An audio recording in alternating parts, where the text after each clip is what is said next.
Coming to you from the Radio for One studios in Franklin, Michigan. Welcome to the Detroit Cast. Big fan. Big fan. A show not just free of charge, but free of FCC regulations. Thank you for your support of the Detroit Cast. Oh, there it is. And without further delay, it's showtime. Please welcome the Detroit Cast. Here are your hosts, Mike and Jay. Well, hello, everybody. Well. Welcome to the Detroit Cast. Mike and Jay. Big E is here. Shalom, Big E. How are you, Jay? Perfect. Happy to be here. Yeah. Glad to start another week with you, gentlemen. Glad the sun is finally out now that the day's over. Cloudy weather was nice. How was the weekend? Anything exciting for anyone? Another weekend devoted to the beautiful game, Mike. Ah, yes. Yeah, we traveled down to Ohio for one of Russell's games, and then another game in Ann Arbor on Sunday. But on Friday, I had the pleasure of being at Keyworth Stadium for another DCFC game. Nice. The weather was good Friday night, wasn't it? Beautiful. It's Yeah. a great night for ball. Nice. It's a fun time, big crowd, way bigger than when you and I went just because of the weather. What did we have, like aspect of it. 3,300 there or something? Yeah, there was 6,300 this time. Wow. So it's a nice crowd, fun game, nice comeback by the boys from a 3-0 deficit, which is pretty unheard of. And That's very unheard of. in football. But yeah, it was Soccer. a great time. Yeah. Couple beers and sitting outside. Nice. Met a couple listeners. It was good. Excellent. Sounds good. Did you? I know you started watching the Defiant Ones. I can't stop, dude. I love that series on HBO, the documentary series. Did you watch it finally? I did. I really liked it, and I hope it becomes the formula for more series. Yeah. You know, this one's obviously Jimmy Iovine and Dr. Dre, Ugh. which is an somewhat unlikely pairing, just looking from a distance, but it's a really interesting pair that it's made Yeah. a hell of a lot of money and has influenced the music industry in a huge way. I'm not sure there's others that they could grab that would be as compelling or as unique as those two, but I hope they do try to continue with the kind of series. I thought it was interesting where they got the name for that series too. Do you remember the movie, The Defiant Ones? Yeah. You do? I mean, I remember it being a movie. I don't remember the plot never line, saw but it. I think it was like a jailbreak or something, and there was a black guy and a white guy handcuffed to each other, and it was kind of this unlikely pairing that needed to rely on each other for their success. I think I've likened us to those guys at various points during Yeah. this process, haven't I? Us three chained together. We should change the name of this podcast to The Defiant Right. Ones. It would make more sense. But Alan Hughes, the director, I heard him saying that one of his buddies was like, man, you should call this shit The Defiant Ones. And it was like, that's the name of it. Boom. Because I was like, where did you... It seems like an odd title for this thing, but I can't think of another place in a documentary where you could get that much access to those level of guys. Like, think about all the people. It's a 4-part documentary. I'm sure it's been out there for a couple weeks now, but it's fantastic if you haven't seen it. But Jimmy, think about this. When you think about people that are just recluses, that don't do interviews, that are just not public, they're as big as stars in the business, but they're just not out there. You don't see them in tabloids. You don't see them giving interviews to anything. And to have Dr. Dre, Jimmy Iovine, Eminem, Tom Petty, Patti Smith, Bruce Springsteen, Bono. Yeah, these guys had lives, especially Jimmy. It made me think of like Forrest Gump. You know, he just kept finding himself in these relevant situations. Like early days, John Lennon just happens to be in studio engineering for John Lennon. You know, and then there he is with Stevie Nicks and having a relationship with Stevie Nicks like a year later. He's just some guy from New York. And Tom Petty. Yeah. You know, now you're doing the Petty and the Heartbreakers albums and stressing that. Bruce Springsteen, another one who's in there. I thought Bruce, I don't know, man. Geez. Bruce kind of is just an asshole, isn't he? I've never been too fond of his music, so I've never really gotten to know him through books or any sort of documentary, so I don't know. Yeah, I don't either. He's an artist. Yeah. I mean- anytime, like there's a big story in there where they're recording Born to Run, which is, is the album that puts Bruce Springsteen on a totally different level. Sure. And they're recording it, and that whole scene where Bruce is just focused on the snare drum sound. Stick. He just keeps yelling, stick. And they're recording for like 3 weeks on the fucking snare drum sound, and it's trying like to nail it down. Jimmy Iovine gets to an absolute breaking point. Is like, I'm done, dude. Isn't that the one he did that with?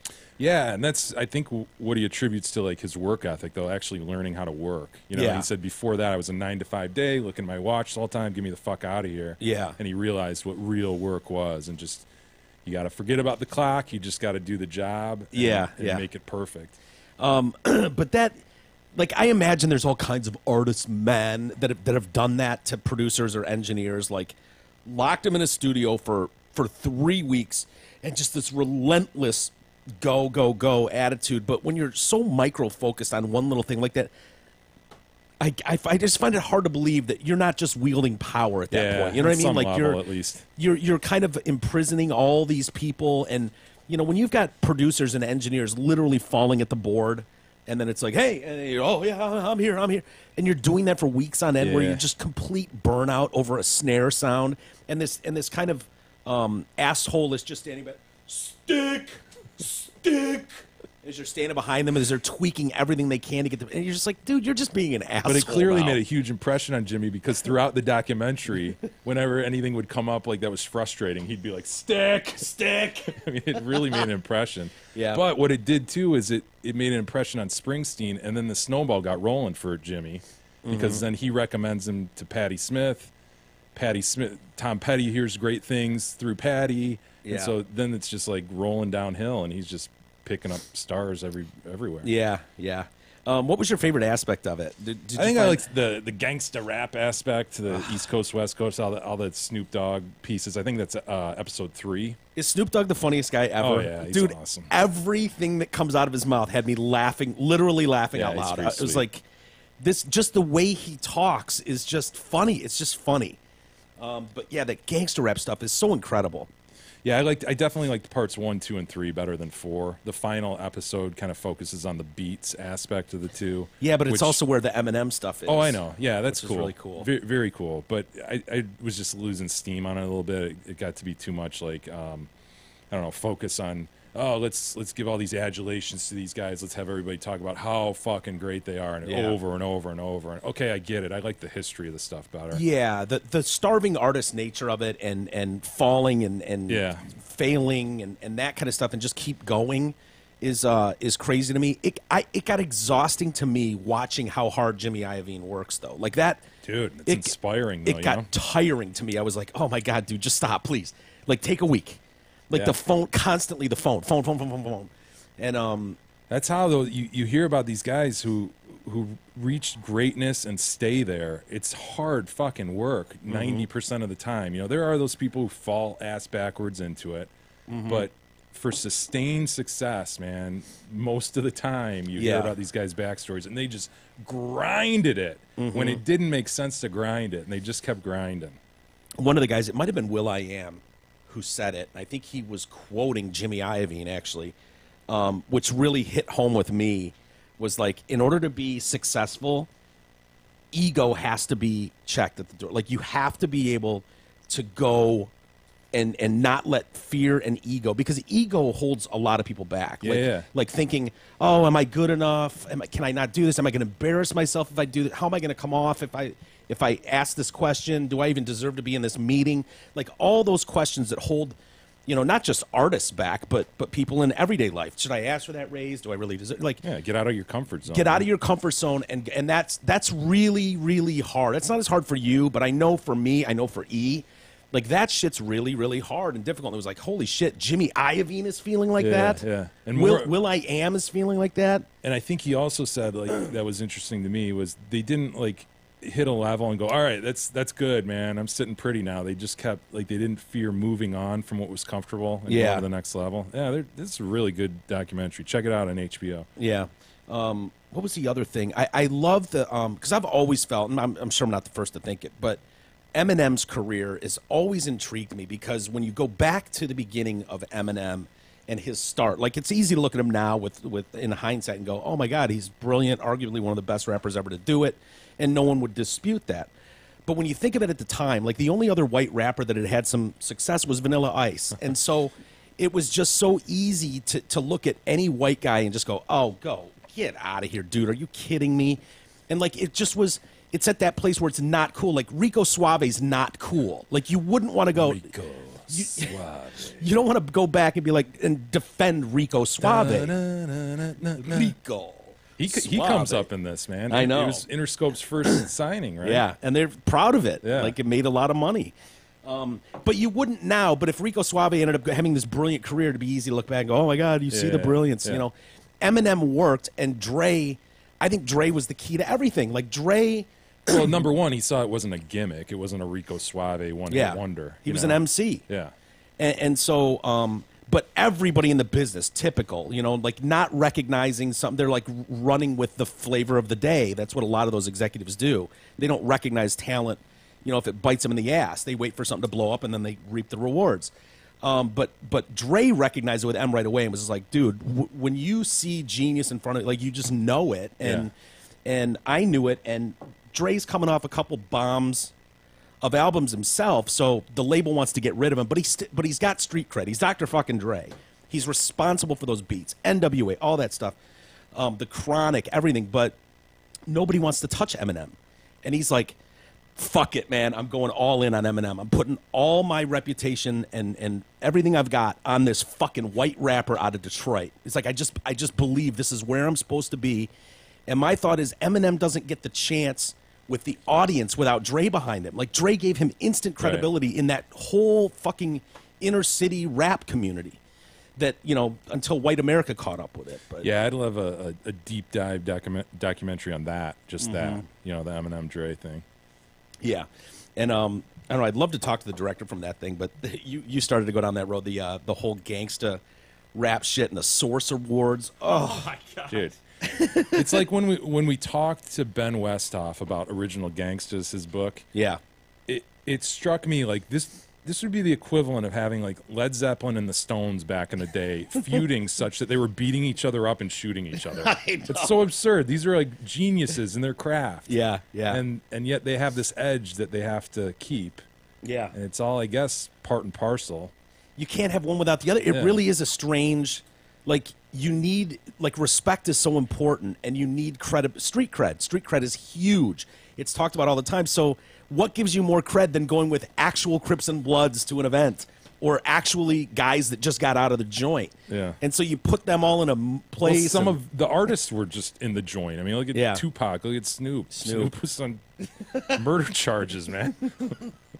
I know, and then seeing it come to, you know, and then it's like, I think Snoop describes it as, you know, you got these like literally caged gorillas in this fucking in this place, and then one small insult to like East Coast or West Coast, and then it's just like you can see them in the seats, just like standing up, ready to go. It's so much of that was driven by Suge Knight too, man. You know, he took that whole thing to a level that it just didn't need to be. And that's when Dre smartly backed off. Dre just chucked in his 50% of Death Row. Didn't ask for a dime. He's just like, I'm out. I don't want to owe anyone anything or be held responsible for shit. They can have it. Yeah, and they've got his attorneys in this documentary going, Dre, you know, this thing's worth a lot of money. I mean, come on, you can't just walk away from this. He's like, nope, done. Yeah, go find a new family. What a piece of shit when you dive into it too, and you see how, like, what Jimmy Iovine did for Suge Knight. Like, people are saying, dude, you don't understand. Like, he took this guy on as like an up and coming potential CEO, and like invested a lot of time countless time, you know, trying to build him into greatness. Yeah. And Suge just could not get out of his own way. And he and Tupac were just a mix toxic mix. Yeah, didn't work. By the way, what do you think Puff Daddy's wealth is? I don't know, but it's probably going to fucking floor me, right? Maybe. You know it already? Or? I do, E. Okay. Is he just under $1 billion? He's worth more than Dre. He is worth $820 million. Yeah. That shocked the shit out of me. I was like, but then think about it. He made more than anybody else in music last year. No shit. He has, I don't know when he put an album out last. I don't know, 20 years ago? But yeah, he's apparently like a Jimmy Iovine, just like diving into all kinds of things. I was shocked when I heard that, though. $820 million. Did I ever tell you I met him? No. When he came in, like, and this shows you like that work ethic that they're talking about in there. He had just done the song when was it Biggie that died, his boy, and he did Cashmere cover. Oh, it was Every Breath You Take, wasn't it? I thought he did. I think it was the Cashmere one where I can't remember what the song was, but he's rapping over, the famous. And I think they got what's his name to actually record the guitar for that. Really? Zeppelin, yeah. And so he was Jimmy Page. Jimmy Page, yeah. So Mark and I are in our office. This is in the old building, and it's like 3 or 4 o'clock in the afternoon. The guys are gone, and he comes down the hallway. Puff Daddy does, and he's just got like a t-shirt and jeans on, and like a solid diamond gold like cross, like huge cross, and he's in our office. He's just like, hey man, you guys are part of the morning show, right? And we're like, yeah. He's like, I want to play this song for you and see what you guys think. And looking back on it, he's obviously thinking, I've got a crossover record. I've got one that could work. Yeah. On I'm in a rock station right now. I'm in a rock station, so why not see if these guys would play this? It's got Cashmere underneath it, and see. And then I'm probably in town visiting urban stations that I know. Did you appreciate who he was? Oh, dude. Okay. He was. This is like the J-Lo years. Yeah. Like he's as big as anybody on the planet. It's like fucking Puff Daddy just walked in here. What the? And so was he Diddy at the time? He was. I think he was Puff Daddy at the time. Okay. I have his. He gave me his phone number, his cell number, and he wrote like Puff Daddy, and I have it upstairs. But so, why don't we go try it? I did. I did try, and it annoyed me because his kid answered the phone. Oh, really? This like 3-year-old kid is the message on the phone. It's like, "Hi, you've reached my dad, Puff Daddy," something like that. But yeah, so here we are. This weird scene where Mark, Puff Daddy, and I are like bobbing along the Cashmere and are like, yeah, yeah. And I'm just like, wow, this is fucking cool, man. And what are we gonna say? You know what? I'm not feeling this, Puff. Like, what are we gonna say? You know? Go ahead. You can play a second of it. So yeah, and then was like, well, what are you doing later, Puff? And he's like, actually, I'm going over to Kid Rock's, and we're gonna do some partying tonight, hang out in the studio. He's like, oh man, that sounds awesome. He's like, you guys want to come? And we're like, fuck yes, hell yes, we want to come. Yeah. And so he's like, here, man, I'll give you my cell. You call me later, and we'll hook up. Whatever. I must have called him 10 times. Like, Puff, man, come on, where are you at? Come on, dog. It's your boys, Mike and Mark. We are ready to go. We'll be at Kid Rock Studio. Just name it. And he never called again. Yeah, we can try the number. I guarantee he's had 10 phone numbers since then. I think this got panned by a lot of people, but the idea that he would be himself in our office as the biggest star in the world, one of the biggest stars in the world at that point, like he's the guy with the disc in his hand. Like you would send reps, you would have your label just mail that shit.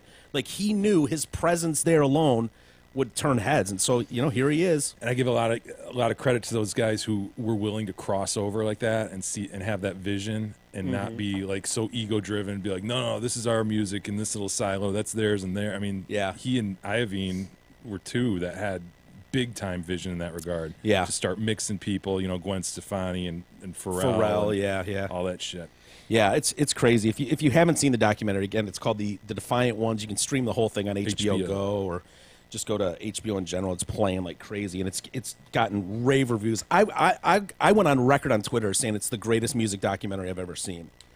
I mean, it really is that strong. The production alone is 5-star. Yeah. I can point to a series of examples where I'm like, this is fucking brilliant. As looking at it through a producer's eyes, someone spent a lot of time mixing and producing that whole thing. It's that good. Yeah, skip the TJ Miller special and just go right to the Defiant Ones. It's still being promoted on their front page, that TJ Miller special. Ugh. Hey, here's something you don't hear every day. For a limited time, our friends at Zott Ford and Holly are leasing new 17 Ford Taurus as low as $127 a month. Yes, you can lease the award-winning full-size Ford Taurus for $127 a month, but again, for a very limited time.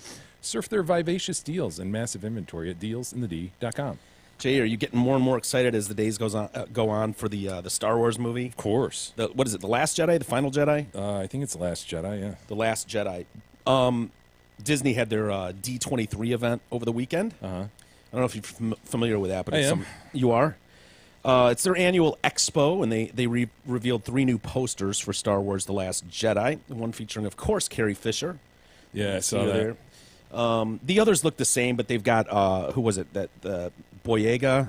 Is that the black guy that was the stormtrooper? Yeah, and then Daisy, Ridley Daisy, is that her name? Daisy Ridley? Yeah, it's Daisy Ridley. Whatever her name is. I think the other poster has her on it.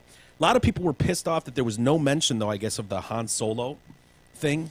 Yeah, that apparently still continues to be kind of a mess as Ron Howard, Opie Cunningham tries to get it under control after the other prior directors ducked out or got fired. Yeah, after filming. Yeah. I mean, that's remarkable. It's still slated to come out next summer, right? So in December, we have this next installment of the main episode, The Last Jedi. And then as we roll around to summer of 2008, that's when they're going to continue these kind of offshoot movies, and that's when that Han Solo one is going to hit. So as far as the main family, the main project of Star Wars, you know, what is supposed trilogies. to be nine total, so 3 trilogies. Do you think they go forward with anything else? Does someone? I think for sure. Now that Disney has it, this thing will go in perpetuity, man. It'll. Do you think though the main Star Wars 9 though they had, or do they just go with side? I think they just go with side projects, right? I don't think you touch the main. Dude, it's Disney. Yeah, if they think they can make a buck, you know, here they are adding Galaxy's Edge to Disney World and Disneyland. It's a new land at the Disney World parks. They're running with it, man. Why wouldn't they just have their own theme park? You could literally set up Star Wars amusement park, Star Wars Land. You've got enough characters, and you could do your own world. Why not do that? They did it with Disney. Why not do it with Star Wars? I mean, you own that franchise. They probably ultimately will, man. How cool would that be? To have like an entire amusement park just all Star Wars and have it be badass, like a Magic Kingdom, you know? Well, that was Lucas's introduction to Disney, though. Was that they had that one ride at Disney World. Disney worked hard on him to get him to give them the rights to do that, and they had the one ride, and it was there since the late '80s, I think. And his connections that he made through that process is what he ultimately went back to when he went for the sale. Yeah. What was the ride? Do you remember? Oh man, was it a whole like I'd Star know it if Wars? you say it. It's was it a roller coaster? No, it's one of these. A lot of the things at Disney's, you go in and you sit, and things happen in front of you. Yeah, that's how they save space, and you know, it's not a lot of mechanics in terms of movement, but rather you're just in a room that shifts and all that. I know they were doing that with some of them where you'd sit in like almost theater seating, but bars came down and they would shake and like rain would come down. Yeah, a lot of 4D movies and shit. Yeah, it got puffs of air, stinks. You know, stinks. Lots of stinks. Lots of stinks in here. Yeah. What is it? You know what it is? No, I don't. The ride? I don't know. I'll find it. I know what it is. Magic Mountain. That's what you're thinking of. Magic Mountain. No. You always say that too. It's Space Mountain. Whenever you refer to Space Mountain, you say Magic. Yeah, Space Mountain. That's the Star Wars one. Yeah. Or is it what's the Tiny World one? It's a small world. It's a tiny world after all. It's a tiny world after all is the Star Wars one, right? Is that not it? Star Tours. Star Tours. That's a good name. Yeah. So the artwork for the posters rely heavily on the dark red. What's the dark red in reference to? Do we know yet? Don't know yet. The director, Ryan Johnson, presented the clip. Ryan has written a story that is unexpected but right. I read that. I was like, unexpected but right. What does that mean? Imagine having that. You've written the next Star Wars movie. Holy shit, how fucking epic. I don't know. Unexpected but right. What does that mean? Like, is that where they were talking about, like, oh, there's going to be a gay guy and a chick lead and stuff like that? Is that what they mean? I mean, it's the middle installment to a trilogy, so you know there's going to be a lot of conflict and things left open. Yeah. That's what you do in a trilogy. Sure. Then you resolve it in the third. So Ridley, the chick, Daisy Ridley, says some of the stuff that happens, people are going to go, oh my God. Several new creatures are shown. I like this one. There's like a wolf that appears to be like his fur is icicles. Looks kind of dope. Anyway, when does that come out? December 15th. Yeah. So looking forward to that. Do you have the video there, Ian? Do you want to see a minute of it, Jay? Yeah. Like it's behind the scenes. Okay, I was gonna say you mean this, right? Behind the scenes. Yeah. Yeah, they had released a trailer, a month or 6 weeks ago. Yeah. So this is a behind this. I haven't seen this yet. Yeah. Go ahead, E. Everybody set. 3, 2, 1. Action. episode 8. Gosh. The first film didn't even have a number. Look at that. Wow. I don't know how much of this we should play, but Ryan has written a story that's unexpected, but right. but right. Some of the stuff that happens, Making him people say, are like, "Oh my God." Even though I think I Cam know looks it so all, weird to they me. throw things Yeah. at me story-wise I never could have imagined. He's an odd dude too. If you Yeah. ever hear an interview with And him, even though everybody knows hokey. that it's the second in a trilogy, it feels like its own thing. God, look at those sets, man. Yeah. It's just remarkable. I'm so glad they took the keys away from the old man. I've Yeah. said it before. You know, you got some Star Wars is so inspired cool because people there's all with these creatures. some real vision. There he is. Oh, that's sweet. Thinking about like the original, making models and trying to make Yeah. them fly through and to here where you've got full size X-wings and Millennium Falcons. It's just incredible.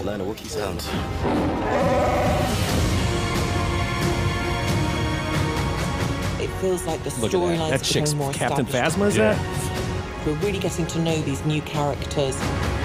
Also with the characters that we know and love, we're seeing their lives change.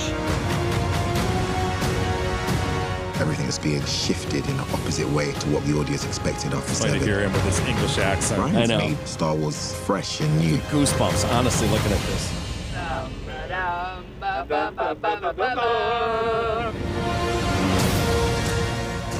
Should we kill this? Yeah. You know what I like is that you see some real environments in the background, and it's not all CGI. Yeah. That's where the old man was going crazy.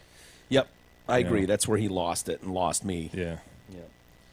Anyway, I can't wait for that. I love behind the scenes stuff like that. And I can only imagine what it's like. Of all movies, I can't think of another movie or franchise where the pressure would be more Right. on you than that one. Yeah. like you that can't one. fuck that up, man. Dude. You cannot do that. You think of like Daisy Ridley, whatever her name is, and Boyega, John Boyega, like these people and these directors and producers. I don't care how brilliant or good they are. Like, dude, you're hanging your hat on Star Wars Right. franchise. Wow. Be dude, surreal. It would be surreal to be involved in that. if they offered me the role of the young Han Solo, just say on a whim they did, I think I would just go, you know what, dude? You'd be good, Mike. You'd be well, a perfect young Han Solo, wouldn't he? I'd be lying if I about said to say, like, I get what you're saying, but like, A you're not swashbuckler? taking the money. Is that what you're saying? You're not. it's not about the money, E. It's about the art and destroying the art of it. I don't Oh, want to Mike, be you could handle responsible. it. You could I do this. don't know. Young Han Solo. I've Not heard it that before. much younger, but younger. You don't make great Han Solo. You'd be perfect. I'm like, thanks. I've No. seen you in a black vest. I get what you're saying. I don't believe it, but I get what you're saying. I mean, like if I held them. Yeah, Han Solo doesn't have a lightsaber, but Oh shit. Well, I can drive. I can drive the Falcon. yeah, steering wheel. I don't think it has a steering wheel or a clutch. Put the pedal to the metal, Chewie. And then you floor it, dude. I think I would just You go like this. Oh yeah, Push that's it right. forward, dude. and then turn the radio on. Yeah. Start fucking rocking out. Put on some Motley. No, I think if they said, Mike, we think you're perfect for the role. We're gonna tag you to play whoever Han Solo. I think I would just go, dude. You know what? I appreciate the offer. I really do. I don't know even why I tried out for it. I just come on, I'm man. not. I don't want to fuck this franchise Why up are you on even- any level. I don't even get why this is a discussion. Because I get what you're kind of going about. Like, oh man, He's that's claiming from- he turned down the role of Han Solo, I know, which there's- is unbelievable. I'm trying to give an example of how epic the stakes are for this movie. Like you can literally fuck up Star Wars. I Okay, can't think but- of but another actor- but- franchise that I could say that with. But you say that, I guess, saying that it's a ton of pressure for these actors that are taking it on. But dude, that's something you're trying to do as a career your whole life. So you're saying they shouldn't they're take it, thespians. or It's a tough decision, E, and one that I wouldn't make lightly. okay? I guess I just don't. I don't even get the. Being a little exaggerating, E. I understand, but understand that. I'm a little old to play a young Han Solo at this point, anyways. yeah, but that's not your. Yeah, okay, E, are you ready to air a grievance? sure. Oh boy. The rules of grievance airing are simple.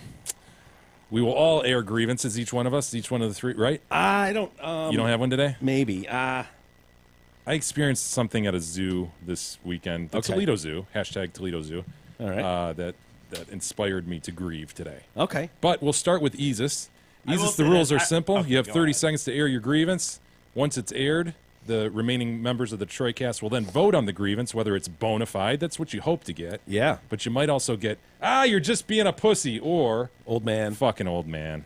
I already know the answer to this, but it's still a grievance, All right. so I don't care. Clock is on. I'm sick of my technology keep trying to update me on every, like, dude, my iPhone now, I think once or 5 times a day. Do you want to update? Do you want to update? No, I don't want to update it. Why do everything we have to buy? My TV, not my TV, but the TV my dad bought just recently, not even 6 months ago, it took, I think, a month before it started asking, there's updates. Like, holy fuck, I don't want... I want it how I want it. If I want an update, I'll get an update. I don't need to keep being bugged. I think this falls squarely. I know, but I don't care. Jay, go ahead. Category. Old man! I know, I don't care. You're an old man! Still a grievance. Dude, it's updating to benefit you, Easus. That is bullshit. Most of the time I update things that I feel like it does not benefit me. It's behind the security scenes shit, issues, dude. E. It's security issues. They beg people to do the updates. Beg you. They're saying what they're saying with the update is, yep, some asshole has found a loophole into something, and they've found a way to worm in. They're probably watching you jack off right now, E. Here's the close for it, though. Update your iPhone.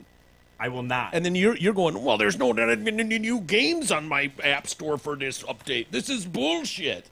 It does seem to hit it in opportune times. I will agree with Isis on that one. Yeah. Like when you want to close and just get out of here, you got to be somewhere, and you're like, fuck, dude, if I shut this down, it's going to update, and I can't close my laptop because then it'll be in the middle of it. And I'm sort of, I mean, I get the frustration, E, but you got to understand why it's doing it. It's for the reasons Mike just said. It's for your own good, sir. It's trying to protect you. Every time the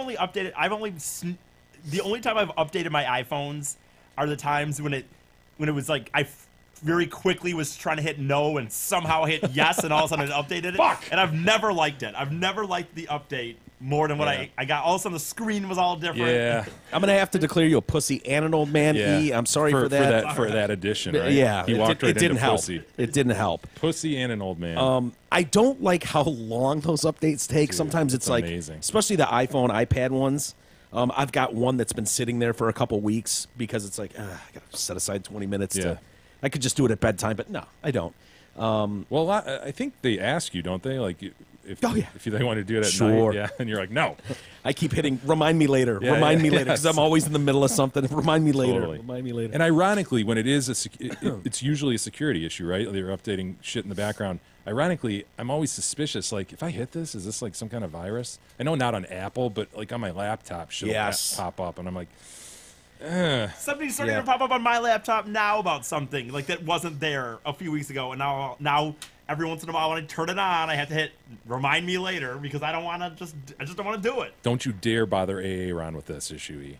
Okay, deal with it yourself. I'll be dealing with myself by saying remind me later every time for 3 years. Remind me later. Yes. What's the other one? The TVE. That's got to be for behind the scenes shit too, right? That's all about.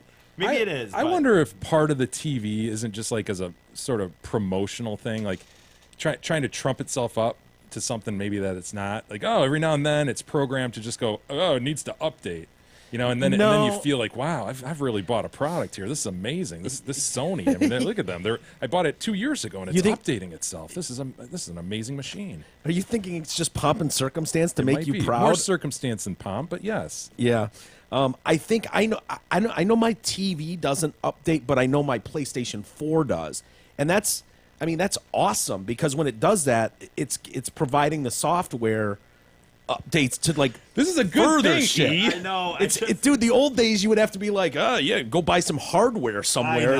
Old man, pussy, and stupid. Instead of driving to the store to buy some clunky piece of shit hardware that you now need to somehow adapt to your machine, it's going, you know what? We're just going to send it through a wire automatically, and it'll just land there. All you got to do is hit OK, go. Did he and really instead just... it's like, what the fuck, man? Why is this taking so long? Did he really just grieve an undeniable benefit? He did. That might be the first time someone in this room has grieved. That was awful. Yeah. That was an awful grievance. Do you want to apologize to the audience? No. You as a grievant must apologize immediately. I still stand by it. I don't like it. You don't pick your grievances; they choose you. And mine is an example of that. I'm probably going to walk into a "oh, you're a homo, dude" kind of It's argument not even one of here, the but- options. All Not right. even one of the options. Well, I was at the Toledo Zoo, and all I could see was dicks. Okay, it seemed like everywhere I looked, all I saw was dicks. They've got a nice aquarium there. Eel swims upward. Dude, it looks like the bottom of a dick. The bottom of an eel neck looks like a dick. Dude, you've got snakes obviously looking like dicks. There was a gecko stuck to a wall, looked like a dick. Turtle head looked like a dick. Everything looked like a dick. And then obviously you're walking around. Elephant has this huge dick, a real dick. Rhino, huge dick. Dicks everywhere. You're a homo, dude. I don't know if this is a grievance because I don't know that you can. What? I don't know. I don't know that there's a fixable solution to your problem. Let's presume I don't want to see dicks. Yeah. Okay, I've grieved. Okay, I don't know that there's an answer for this because I mean, maybe you're being a pussy. Can we add homophobic to one of our options of choice or something? Because The choices I don't think are- you're being an old man. Like, Choices are bona fide, old man, pussy, and bona fide. I'm gonna say pussy. I guess I don't know why. yeah, boy, it really doesn't fit into a category. I've noticed that too, though. Can we diaper these animals? It's like every time I see an elephant walk out, it is. It's like, oh, great, your dick's dragging on the floor. Nice, thanks. I needed to see that. The tiger, any of those animals. Pantalones, my friends, pantalones. Yeah, what's going on here? Yeah, I've seen them humping each other at the zoo. Dude, I'll tell you Dogs what. hanging out. I watched two box turtles go at it. We didn't know this was about to happen. Like dumb us. There's this whole crowd watching this one box turtle headbutt another one. Nice. And it was amazing. The dude would like get like back and then he'd go forward, and right at the last moment he'd duck his head in smartly, and then wham, his shell would hit this other one, and we thought he was trying to move the other one away from food. Sure. In fact, he was trying to get her moving, and once she started moving, my man went up and just mounted. It was No like, way. Get me the fuck out of here. Another dick. Wow, that's an awesome technique. Yeah. God, the animals are headbutt. awesome. Try that on your lady friend next time, E. So, Okay. so they're playing a total game of duck and weave, trying to avoid getting headbutted. Dude.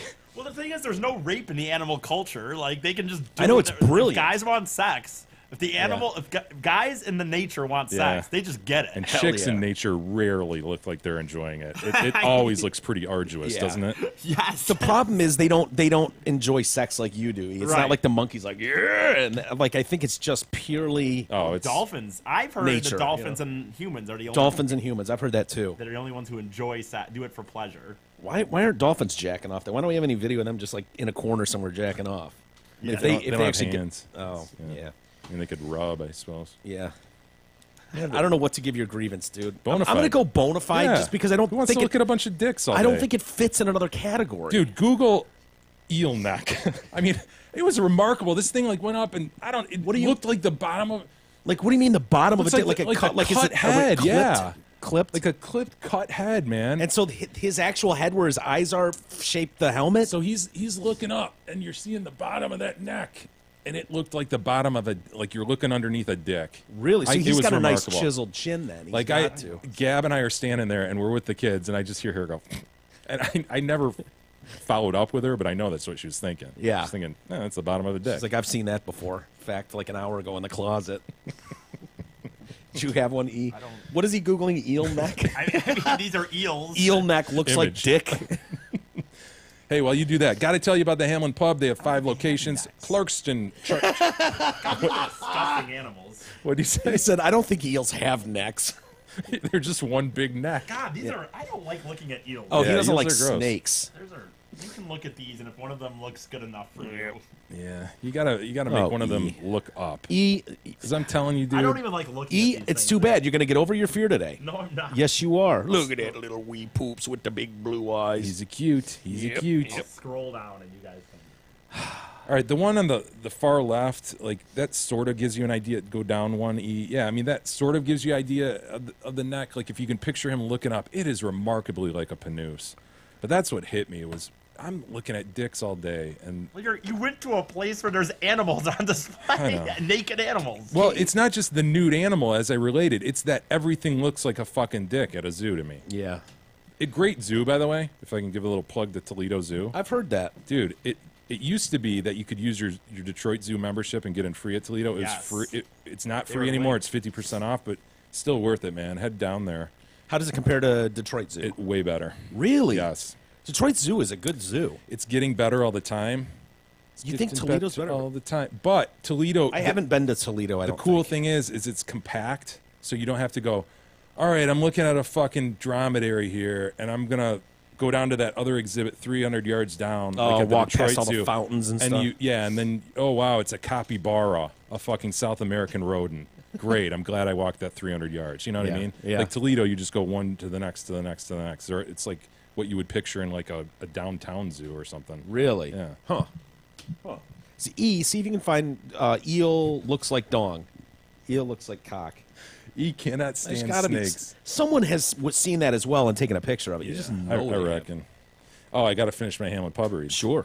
They have 5 locations: Clarkston, Chesterfield, Rochester, and 2 in Shelby Township. Hamlin Pub offers a wide selection of craft beers, most of which are brewed right here in Michigan. They have great happy hour specials Monday through Friday, 2 to 6, and half-off appetizers on Monday. Check out all their specials at all 5 locations. Check out HamlinPubs.com for more info, including more info on the hot dog eating contest, which we'll be at next Sunday. Yes. And that's at the 22 Mile and Hayes location. So not the one location we've been at. Correct. Before. It's just a couple miles south of there. Yeah, different Shelby Township location, but it is registrations at noon, Sunday, July 23rd, and the eating begins at 1. Let's see if you can beat the Big E. Yeah, Big E's going to be up there. Jay and I will be there having some dogs. Kowalski is providing dogs for this contest, so we'll all be together and hanging out with you guys. Hopefully some people will come out on a Sunday afternoon and check it out, have It'll be fun. Come watch out. Big E. And people, I think all the money's going to charity. It is indeed. So I think it's $10 to register, which just goes straight to charity anyways, which is cool. But if anyone out there is a big eater or wants to try something like that, come on down. It'll be fun. Just some nice prizes too. Yeah. So we're looking forward to that. And you getting fired up, E? You've been practicing your dog eating? I have not, but well. You practice Plan B? That's not true. No I ate some doubt more you hot. have. I've been eating more hot dogs recently. So How about Plan B? Which I still think Center should be B. Plan A. Yeah. I really do. Then you enter the hot contest 1A and and B. you do it because I'm not. Of course, we're talking about the Anus. Mm-hmm. You can get at least 3 or 4 up there. Dude, we just thought it was a perfect way, because the goal is to get hot dogs into your body. You dip the bun in water if you have to, and you cram it in your mouth, and it's like, dude, you've got another hole that accesses inside your body. Use it. Slide them in. Use it. Well, I'm studying the people who've done this professionally, and I've never seen them do that. So I'm not gonna. You, sir, are no Joey Chestnut, okay? You're going to need all the help you can get. You need a greased anus to help you win this contest, Ian. If you took it seriously, I would think you would know that. Vaseline on the bill. Yep, Vaseline on the bill. Swipe past the anus, and then just start cramming them up there. Okay. You can add 3 at least, probably 4 or 5 hot dogs to your ending number, which would be huge. Where do you think they're gonna go? What are you talking about? 3 or 4? Just keep them up there until Clinch. time is called. Yeah. You know? Yep. Then you can release. We're not saying you got to keep them up there for like 2 days. You probably didn't see it, Jay. It sounds like you were busy this weekend, but they had an O.J. Simpson special. I heard about that, yeah. Dateline or 2020, one of those. And it was more focused on his conviction for the armed robbery. Right. Trying to get his memorabilia back. What year did that happen? I think it was 9 years ago that he was sent to jail. So 08, 07, 08. that yeah, range. somewhere in there. And it is like you're looking at something unfold and you're just going, how dumb are you, dude? You got off. You literally escaped double murder charges, and now you're gonna fucking risk going to prison for what? He's found innocent, right, Mike? He was found innocent in the murder trials. Yes, as a matter of fact. But they interviewed basically. Jeez. They interviewed his team of bandits that was with him. And the reason this story's being done is he's up for parole on Thursday, and the parole board. So there's a lot of people that are like, "Oh man, should he get paroled? Will he get paroled?" And I've seen legal experts like, 50-50. Yeah, he should be. Yeah, if you're truly looking at this offense, Yeah. which clearly the sentencing judge was not. Yes. Sentencing judge, to her credit, Yeah. said, you know what, fucker, you're going in. Yeah. You're doing some hard time for this. You got out on a loophole because Yeah. of racial relations in this country is the only reason you're walking a free man. And if there's a loophole for if this presents itself, fuck you. And so it was 9-year minimum, 33-year maximum. And so this is his first opportunity for parole. Yeah. Now, what they say is when the parole board is looking at something like this, it's very cut and dry. It's very much just like we're looking at like behavior of the inmate inside the can. Like, are you a model prisoner? If you are, you're basically getting out on parole. You know, there's a lot of people incarcerated, and they want to know, like, they take into, like, how old is the guy? He's 70. Like, 70, model prisoner. Like, everything is pointing to, like, this is a one-sentence, check it off, congratulations, Mr. Simpson. But he's OJ. But, you know, it's just such a huge spotlight that the board has to take into account, like, look, if we fuck this up and let this guy out and he recommits a crime or something, immediately the spotlight is back on us again. Where if it's just Joe Blow out there that nobody cares about, it's not like a story. It's not a story. And so, but the parole board also knows that, like, it's a shitstorm no matter what. So sometimes these things can drag out for a while. We'll make our ruling in a couple weeks. They're like, no, it is going to be Thursday. We will hear from Mr. Simpson. And we will make our decision on Thursday and get back to normal as fast as possible. So by next Thursday, we should know if he's going to get out on October 1st, which is his first available release date. So I don't know what your thoughts are on that. Seems like you could keep him in a few more years, right? I know. I'm torn on this one because, like, of course, the Goldmans get trucked out, and you know, does he still have the curly shit, mustache? Yeah, he's older. That mustache is so prominent. It'd be. It's not limp at all. It hasn't. No, it's incredible, dude. Grab those handlebars and go for a ride. You could. Yep. It's white now, but it's not fucking around. He's still getting tremendous twirl on it.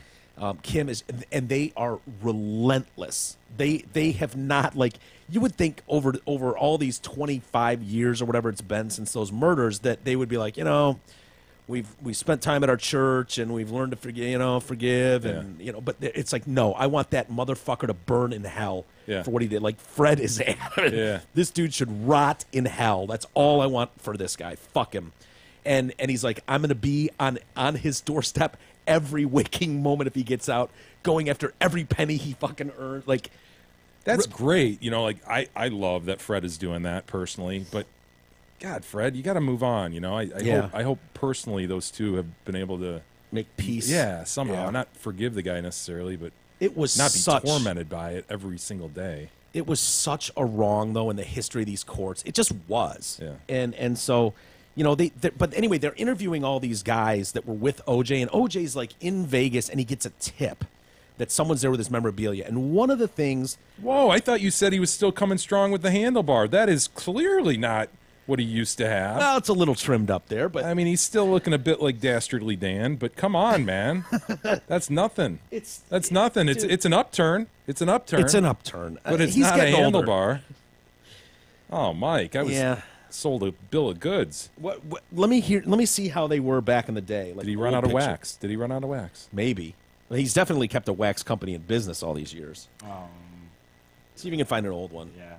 But anyway, so they interview all these guys that were with him, and it's just like this motley crew of losers and hangers-on. Yeah. And How did he get involved with these guys? Like, how did? Well, it was like there's Richie. He's a doorman at a Vegas club. I know. Let me call Richie up and hey, Richie, can you bring some heat and come on down? And Richie's like, hell yeah, I can. Bring some heat. Asked him to bring some heat. You know, I guess he never really had that strong a handlebar, though, unless I'm right. Maybe I was. Were you playing it up? Maybe I was imagining a stronger handlebar. Yeah. He obviously has the upturn, but he's fairly consistent. Dude, that is a balls look. I mean, to pull that off, not just anyone can pull that off, that look.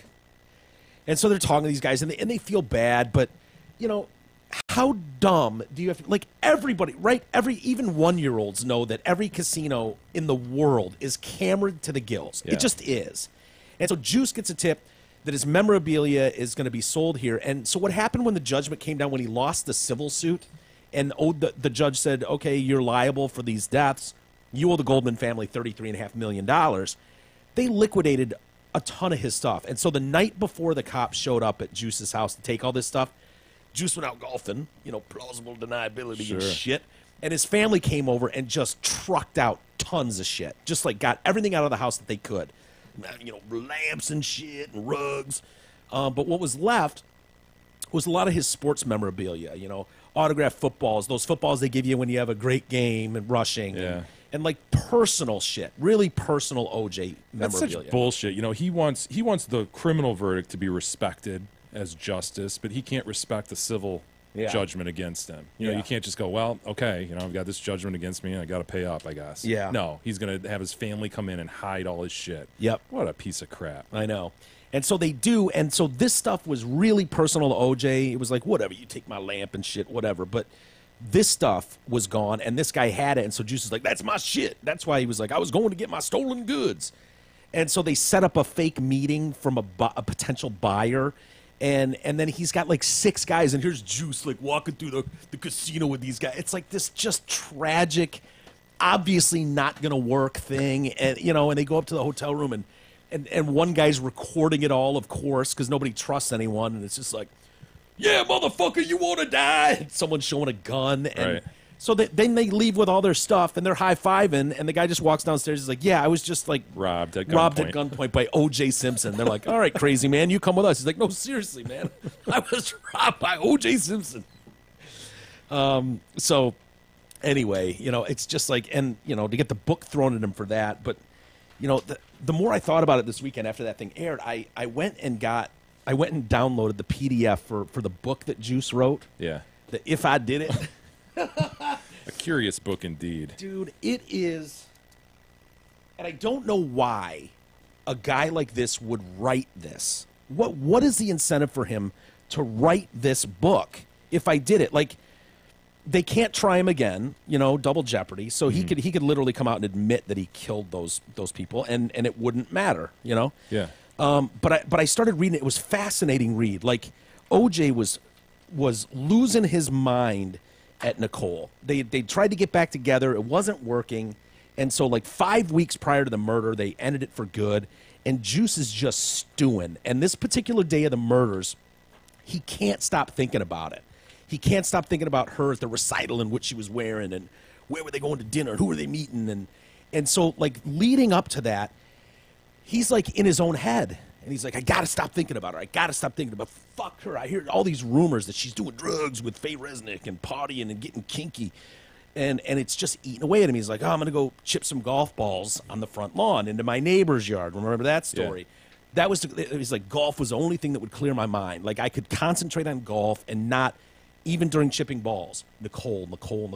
Fuck her. When my parents got divorced, they still respected each other enough to be there and never would say something bad. They, you know, for the love of the kids. And those are my kids. And so OJ's just eating away at himself until. Wait. When you look at this, you notice the coloring, like, in the wording of that? Yes. It's funny. It's funny to me. Yeah. Well, I've never looked at it before. That's my point, though. There's a specific reason that was done. Because he lost the rights to this book. It was not allowed to come out, and they gave it to the Goldmans. And so the Goldmans changed If from red to white. Okay, I didn't know that. I've never seen a cover and so of it. When you look at the cover of the book, it just looks like I did it. That's awesome. Yeah, so the Goldmans did that. Okay. So anyway, Juice is at his house. He's in his own head the whole time. And he says a car pulls up, and Charlie gets out of the car. And apparently this Charlie guy was with him. Chuck. Yeah, Chuck was with him at the murders. Now, my thought is totally Charlie is in his head. Like, Charlie's the alter ego, devil on the shoulder, angel on the shoulder. There was absolutely zero evidence that anyone else was at the crime scene that night. And it was a mountain of evidence. No one else was there wearing those ugly-ass shoes. No. It was Bruno Mali's ugly-ass shoes. And so I can read some of this to you, and it's basically his confession to murder, and I thought it was interesting. So... Let's see, where did I start? Hold on. I shut my eyes and told myself to stop thinking about her. I looked at my watch. It was 10:03. Think about the level of detail. OJ's not that good a writer, okay? Keep that in mind. I needed a shower. I had to finish packing. As I got to my feet, an unfamiliar car slowed down to the gate. I couldn't tell who it was. When he came closer, I saw it was Charlie. I'd met him some months earlier at a dinner with mutual friends, and I'd seen him again a few weeks earlier when we'd gone clubbing. I liked Charlie, and I told him what I tell a lot of people. Stop by when you're in the neighborhood. I guess he took me literally. This is like a Tyler Durden situation from Fight Club. Totally. Now picture this and keep in mind, this is hypothetical. I want to stress that before I go any further with my book. This is the chapter in the book that is the night in question. Charlie reached the gate, and the first thing I noticed is that he wasn't smiling. OJ, my man, what's up? What's up with you, I said. What brings you to these parts? You got a strange look on your face, Charlie, I said. Something bothering you? It's nothing, man. Come on, you can tell me. You're not going to like this, Juice. Yeah, my stomach lurched. And right away I knew. That's about Nicole, isn't it? Well, what about her? Just tell me, I said, before I get pissed off. Three guys at dinner tonight. I didn't know that you and I were friends, and they started talking about this little trip they took to Cabo a few months back, and it was about these girls they partied with. Yeah, it was Nicole and her friend Faye. I'm listening, but I was fit to explode. Fit to explode. Yeah, there was lots of drugs, a lot of drinking, and things got pretty kinky. Why are you fucking telling me this, man? I'm sorry, man. I thought you'd want to know. This is the mother of my children. That's why I told you. I thought maybe if you talked to her. I turned around fuming and tried to count to 10. I didn't make it. By the time I got to 3, I realized that Charlie was right. He wasn't the enemy. Nicole was the enemy. I looked at my watch, had less than an hour before the limo showed up to take me to the airport. Just enough time to drive to Bundy, read her the fucking riot act, and get my ass back to the house. Just gonna go over there, stern talk with her. About what? Come on, I said. And Chuck is like, where are we going? He's like, just come on. We're going to scare the shit out of that girl. This isn't a good idea, OJ. Fuck that. I'm tired of being the understanding ex-husband. I have my kids to think about. I shouldn't have told you, Charlie said. Nah, man, you did the right thing. This is exactly what I needed. Something to shake me up. This shit's been eating away at me forever, and it's got to stop. Totally believe this is exactly how he felt. Right. You should let the lawyers handle it. Fuck them. I'm going to take care of this myself. We were at Bundy by then, so he goes through his route and stuff. Which one's her place? I pointed it out. I don't like this, Juice. Let's go the fuck back to your house. What if she's with someone? She better not be. Not with my kids in the house. It's all about the kids. It's all about the kids. I reached into the back seat for my blue wool cap and my gloves. I kept them there for those mornings when it was nippy on the golf course. Sure. What the fuck are you doing, man? You look like a burglar. Good. I reached under the seat for my knife. It was a very nice knife, a limited edition, and I kept it on hand for crazies. Los Angeles is full of crazies. Sure. Kept it on hand for crazies. Put that shit back, Charlie said. You go in there and talk to that girl if you have to, but you're not taking a goddamn knife with you. And he snatched the knife out of Juice's hand. He's like, man, you got to relax, Chuck. So Nicole's condo was one of 2 units, both of them narrow mirror images of each other, fused at the middle. They each had their own entry, and they each had a back gate. But Nicole's back gate was broken. The buzzer didn't work, and the gate opened if you gave it a little push. I must have told her 1,000,000 times, please get the goddamn gate fixed. Is he actually talking about her ass or her back gate? Back gate, okay. Yeah, not her ass. But that woman never listened. I mean, you're picking up all these little things that are just eating away at him. I move, so he moves towards the front door. Right away, I noticed lights flickering in the windows. There were candles burning inside, and I could hear faint music playing. It was obvious that Nicole was expecting company. I wondered if maybe Faye was coming over with some of her boy toys so that they could get all wild and dirty while my kids were sleeping upstairs. It's all about the kids. Just the love for my kids. Just as I was beginning to get seriously steamed, the back gate squeaked open. A guy came walking through like he owned the fucking place. Something about her ass or back gate? Back gate, again, yeah. Nicole hasn't even been on the scene yet. Gotcha. She hasn't come on the scene yet, so we're not talking about her ass at all. He saw me and froze. He was young, good-looking, with a thick head of black hair. I tried to place him, but I'd never seen him before. Ron Goldman. Who the fuck are you? Juice says. I just came here to return a pair of glasses. Really? A pair of glasses, huh? Yeah, Judy left them at the restaurant. I'm a waiter at Mezzaluna. So it's Judy, is it? You're on a first-name basis with Judy, are you? He's like, at that moment, the gate behind Goldman squeaked again. Charlie walks in, carrying the knife. Why wouldn't Charlie be carrying the knife that he demanded Juice not take over there? Of course he would be. Good OJ, bad OJ. Tyler Durden. Yeah. Everything cool here, Charlie says. This motherfucker wants me to believe that he's here dropping a pair of Judy's glasses. Goldman's like, I am. Look for yourself. You know, he's trying to show him the envelope that they're in. And then what? You were going back to the restaurant? He's like, no, dude, my shift was there. I was going home. You expect me to believe that shit? I don't expect anything. I'm telling you the truth. You're a fucking liar. I'm not. I swear to God. She's got candles burning inside, fucking music playing. Probably a nice bottle of red wine breathing on the counter waiting for you. Goldman's like, not for me, man. It's not really funny, I guess, but... Fuck you, man. You think I'm fucking stupid or something? Suddenly the front door opened. Nicole comes outside. Seems premature, doesn't it? Does. That was quick. I alerted by our raised voices. She was wearing a slinky little cocktail dress with probably not much on underneath. Her mouth fell open in shock. She looked at me, she looked at Goldman, and she looked at Charlie just beyond. OJ, what the fuck are you doing? That's what I want to know. Cato, their dog's named Cato. I'm thinking Cato Kalin. Right. They had a dog named Cato, too. That. He comes wandering outside the house. He saw me and wagged his tail. Then he looked at Goldman and also wagged his tail. So Juice deduces, the dog knows. Dog knows that motherfucker. I looked at Goldman steamed. I'm listening, motherfucker. No. How you explain the dog wagging when he looked at you? I'm listening. What a psycho. He's writing this. I know. Think about the level of detail, though. Yeah. This is like professional writer type detail. You know what I mean? The thing is, I believe he just knifed the guy like within seconds that he was there.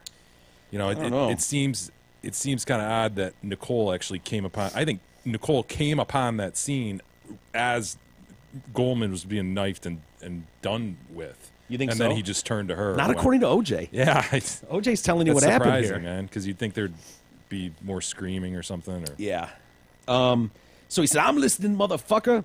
OJ, leave him the fuck alone. What are you doing here anyways? Fuck you.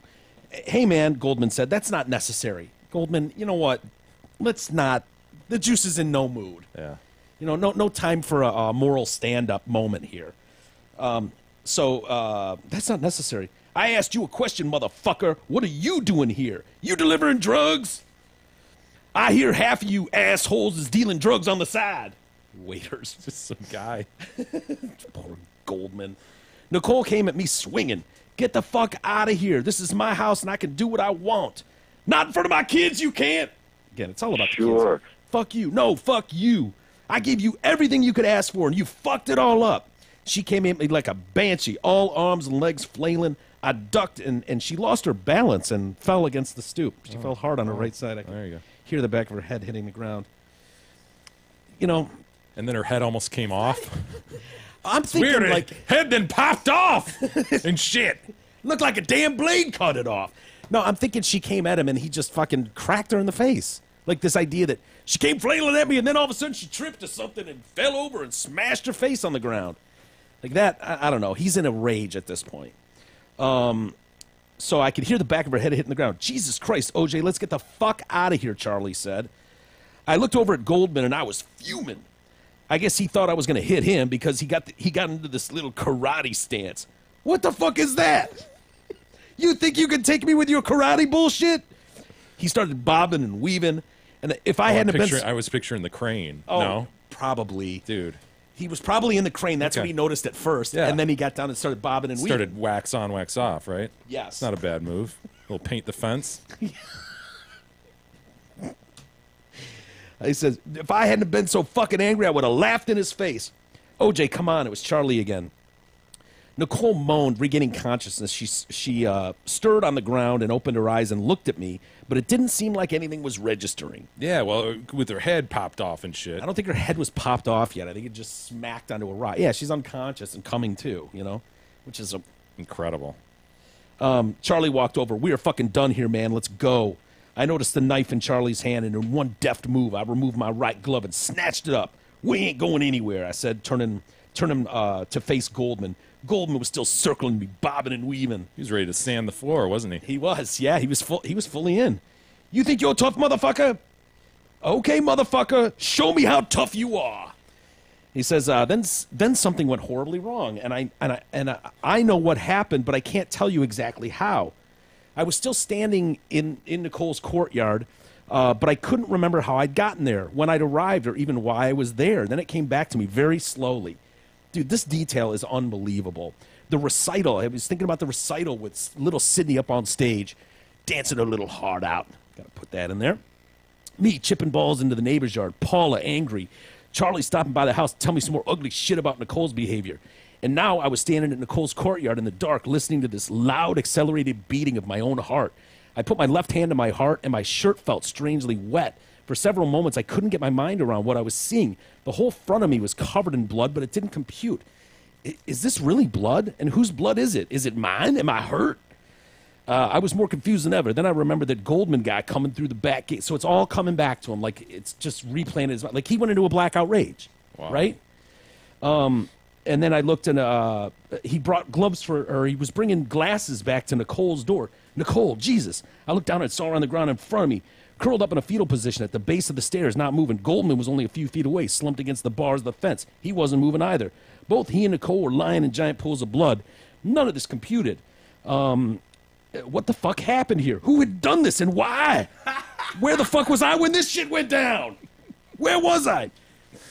It should also be pointed out that this book is titled If I Did It. So he's basically saying, like, if I had done it, this is what I would have done. It's bizarre. It's absolutely bizarre to think of. So why would he leave out the moment of, like, I slashed a neck and then I slashed... Yeah, like, if you're writing a fiction, quote-unquote. Yeah, if you're writing the book about if you would have done it, here's how... Like, he doesn't have that memory. That memory was... He's in a blackout rage at that point.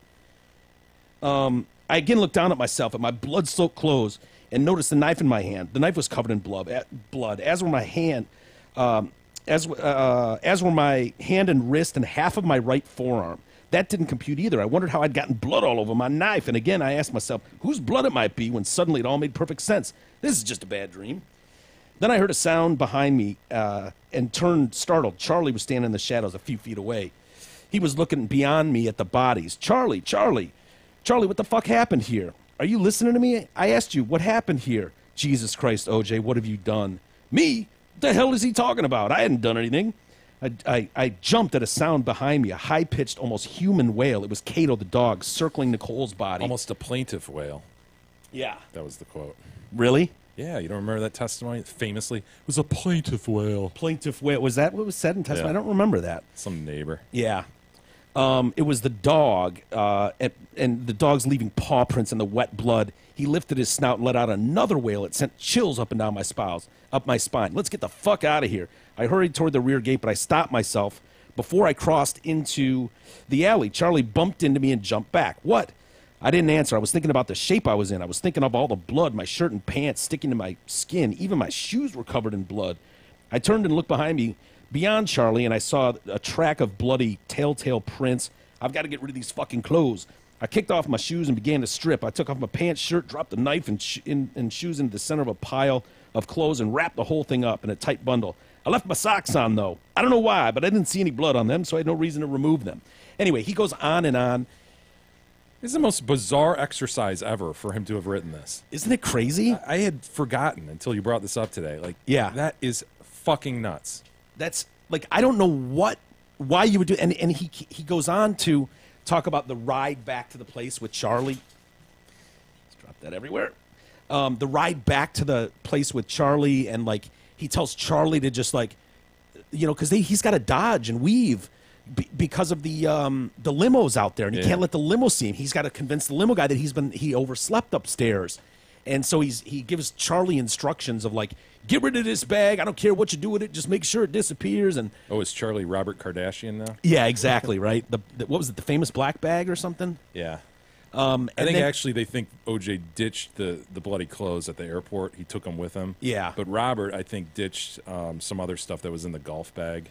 Or the Louis Vuitton bag, didn't he have too? Maybe, yeah. Yeah. And so, yeah, he goes back to the house, and that's when he goes around the gate. And bumps into Cato, the person's wall. Yeah, air conditioning unit.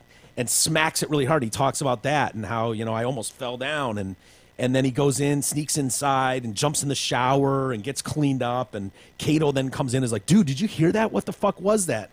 And he's like, not now, Cato. I got to go. I'm trying late. Why did he write this? I don't know, but...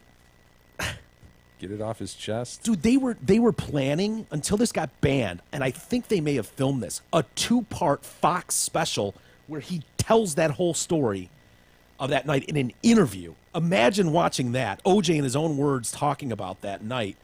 And for whatever reason, they ended up canceling that thing. It was supposed to air in November of whatever year that was, and it never did. But anyway, it's a long story, but you know, that guy might be out on the streets again soon. It Perfect. is a great read, though. That book it will really give you a look into the mind of someone with jealous tendencies like that, and can build something up in their mind and let it eat and eat and eat away at them. And it's also kind of his way of showing, like, well, yeah, maybe I murdered her and shit, but clearly she deserved it. You know, what with the kids and her behavior. Yeah, like, she yeah. brought it on her. It's like his way of almost like telling you, well, here's why and shit. Now you obviously all get to see it too. It's like, no, Juice, you don't get it. Anyway, we're going long here. Well, let's take a quick break and come back. And they've gotten confessions out of those schizophrenic Guys in Pennsylvania? Yeah, that buried someone. And more troubling than the murders themselves is a little something I found in one of the booking photos. Oh, interesting. Yeah, so I'll get your opinion on that. I can't wait. Yeah, we'll go from there. We'll be back in a minute.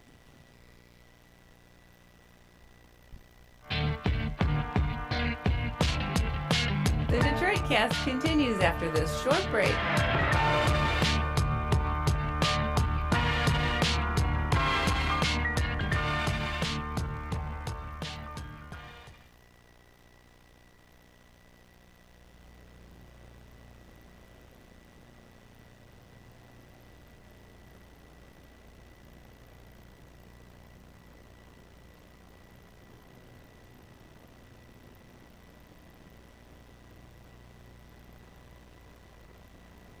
Hi everyone, this is Kelly Menino, your event coordinator for the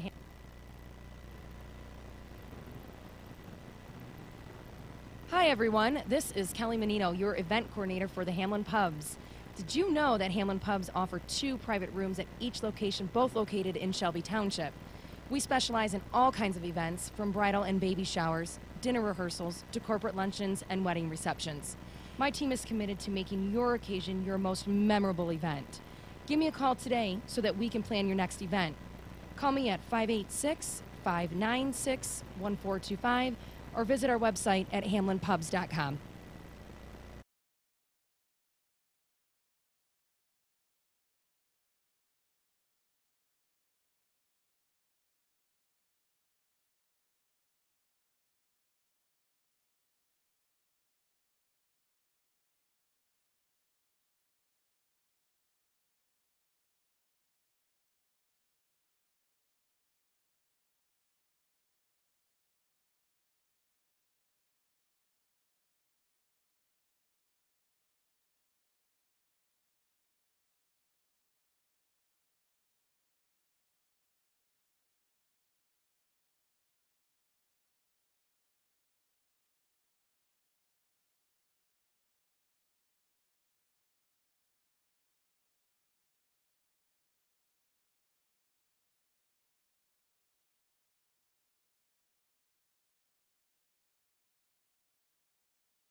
The Detroit Cast continues now, bitches.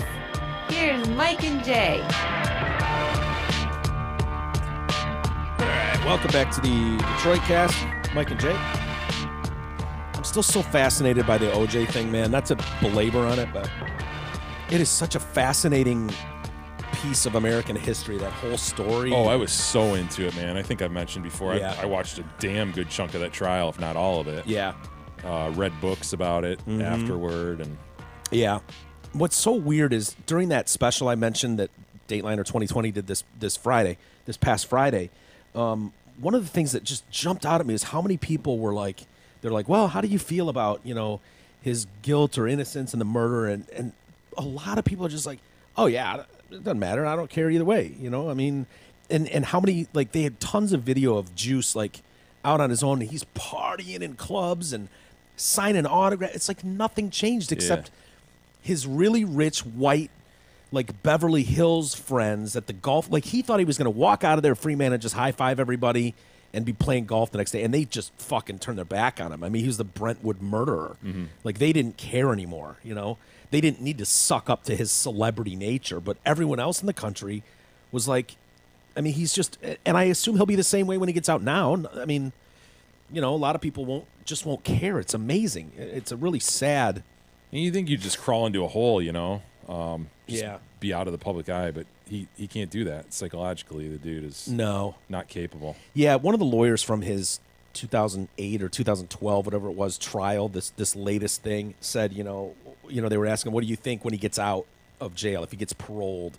And he's like, I just hope he settles into a nice, small, quiet little golf community and you never hear from him again. Like that, live the remainder of your time. Little 9-hole. Yeah. Just play it, man. Just play golf every day, see your kids while you still have a few years left, and, go away. Anybody pull up pictures of his kids lately? Oh, no. Sydney and... Really? Jason, was it? Or Jason. Jason was the oldest one. Jason, yeah, Jason was the boy. Sydney was the girl. No, I thought there was an older son, Jason. Or was Jason the young son? Were there twins? Was it Sydney and someone was twin? Because No. I know he had another one. Two like, with Nicole, and he had an older one with someone else. I thought that was a chick. The older one. I see 5 here, it looks like to me. Well, Sydney. prolific. Sydney, Jason, Justin. Aaron, Arnell. Jason, Arnell is the oldest daughter, Yeah. I think. Those Yeah. last 3 are from different women or woman. Yeah. But Justin and Sydney were they twins? No, they weren't. They weren't? A couple years apart, at least. Are those the ones you're saying that? I happened upon a picture of Sydney recently. I think Isis and I were glancing at something What's the a couple problem? weeks ago. Just looks a little different, just a little older. Is this what you're talking about? Like, well, Yeah, might have been the one I saw. Oh, my. Huh. Dude, look what her dad did, though. I mean, that's got to be... Those kids were in the house when that went down. Yeah. I think the cops got there and, like, woke them up and took them out the back door, they said. And so they didn't... he says it in his confession book, if I did it. Something like the cops told him, like, we got there and shuffled them out the back so they never saw the scene. But, dude, OJ left. His kids could have so easily woken up and walked. Imagine that. Like the dog wailing alone outside, scratching at the door, whatever, could have woken those kids up at 12 or 7, whatever they were. Justin's looking pretty fly. Mm-hmm. Yeah. I don't like what's going up on top there, but maybe it's the sun. Changing the subject with that nice suit, though. Yeah, hell yeah. Anyway, we'll know next Thursday, which will be interesting to see, because I imagine he'll probably get out. I guess he's a pimp in jail. Like, OJ gets to go first in all lines, and the guards are told, like, if you're armed and shit's going down, like there's a jailhouse fight breaks out, like, make sure OJ's not in that room before you pull the trigger. We do not want to be the ones that accidentally fire an errant shot and shoot OJ Simpson. Like, we don't need that. Like, there's all kinds of special rules, and you're not allowed to handcuff him at all, no matter what he's doing, unless you've got approval from, like, a management level person. Like, you can't just handcuff OJ in jail. So, anyway. Moving on to that schizophrenic we were talking about last week. Yeah, another murderer. Different murderer. Yes, Cosmo DiNardo, 20 years old. This guy sounds like a tremendous piece of shit. But he confessed, I guess Thursday or Friday last week, to the murders of the 4 guys, Dean and, all those guys. But yeah, he was. And it seemed like a drug deal or gun deal or something. Yeah. Was this possibly him like trying to be, a mobster or something? Like, yeah. I don't know. Gun him down and just throw him in a shallow grave and be done with him. Maybe, but the weird thing is he comes from this like really wealthy family. Like his family is super rich. He sounds like he's gone to psych hospitals and has been diagnosed as schizophrenic a couple times. Spent some time in one of the hospitals, and he's got enough like 30 run-ins with the police in the last 10 years. They don't say what those run-ins are, but he and his cousin apparently committed the triple murder after Cosmo committed the first murder. The drug dealer had hoped to study biology as an incoming student at Arcadia University in 2015. Police were notified after he made disturbing comments on campus. As a result, the school barred him from returning and issued a letter to his parents saying DiNardo could be charged with trespassing if he failed to comply. So that school, whatever he said, and they don't say what he said, wanted him nowhere near that campus. Yeah, threatening for sure. DiNardo, who attended the same high school Catholic school for boys as Patrick, one of the kids that was murdered, offered to sell the 19-year-old a shotgun and 4 pounds of marijuana for $8,000. But when DiNardo went to pick Patrick up on July 5th, he only had $800 on him. That's when DiNardo shot him with his mom's gun and buried his body far away from the other three in a 6-foot grave. Which is, I don't know if I believe that, because he's got felonies, and so he's not allowed to have a gun. So how would he be able to shoot this guy with a gun? Seriously, he would be breaking the law if that were the case. Like, did someone want to square that up for us there? Precluded from having a weapon. I mean, clearly it is stated that he is not allowed to have a firearm. So, what happened here? Huh. Weird. DiNardo. Let's see. 2 days later, he conspired with his cousin, this Sean Kratz guy, I think his name is. Hold on, let me get his full name there. Sean Hubert Kratz. What? You need his middle name? I think it was Sean. I can't remember. It's Kratz either way. So he conspires with Kratz to rob Dean. So what their plan is to rob these guys. So the money falls through on this $8,000 buy. So he obviously needs money for some reason. So he's like, well, let's just rob Dean. After he arranged to sell the victim a quarter pound of weed for $700. Kratz shot Dean, and then DiNardo fired at his body after he was already dead. Later that night, DiNardo made a deal to sell marijuana to Tom Mayo and Mark Sturgis, and the three met. They met somewhere, and then they were like, let's go back to my house on the farm. And so that's where they all went. Again, the cousins plotted to rob them. DiNardo shot Mayo first before taking aim at Sturgis until he ran out of ammunition. He then drove a backhoe over Mayo, who may still have been alive at the time. Kratz told police his cousin basically crushed Mayo with the digger. Nice guys, huh? DiNardo used the backhoe to move the two bodies together, and the cousins put the corpses in a pig roaster with Dean in there, and then doused it in gasoline and set it on fire. The next day, the two dug a 12.5-foot grave with the same backhoe and buried the container with the bodies inside. He said he did so because he felt threatened or cheated when he tried to sell them marijuana. He also told the police where to find the rest of the bodies as part of a plea deal to avoid the death penalty. I don't know if I agree with letting this guy avoid the death penalty on this one. Evidence was so clear. Yeah, what'd you have to give that up for? Yeah, like why? Why? I don't know. Anyway, another story that just bothered me so much when I read it. It's just it's so dumb, dude. This woman. I wanted to show you, Jay, more disturbing than the murders themselves. Yeah, I was gonna say, wasn't there something? Yeah. We have a mugshot that's concerning. We've got a mugshot, and what's going on with that Widow's Peak? Hold on. You drew that in. I did not. Who is this? I don't remember. So this is Cosmo Kramer. Cosmo DiNardo mugshot. Yeah, he's got Count Scary shit going on there. The little Widow's Peak that he apparently just shaves off. Eddie Munster? I mean, is it as extreme as Eddie Munster? Doesn't dip as low, but it's the same idea, man. That's tough. So what do? You just take a Gillette to that every morning? I guess. I don't know. He's missed a couple days, man. Yeah. Well, he's had other shit on his mind. You can't miss a couple days if that's your game. There you go. You can't miss a couple days, bottom line. If you're going to play that game, You got to be on top of it. Once you decide to play that game, it's over. Yeah. Yeah, I know there's probably other photos of him where he hasn't shaved it. I don't know if this is a new development. Like, he looked at his face in the mirror and he's like, I can't do the widow's peak thing. Yeah. That's what you couldn't do?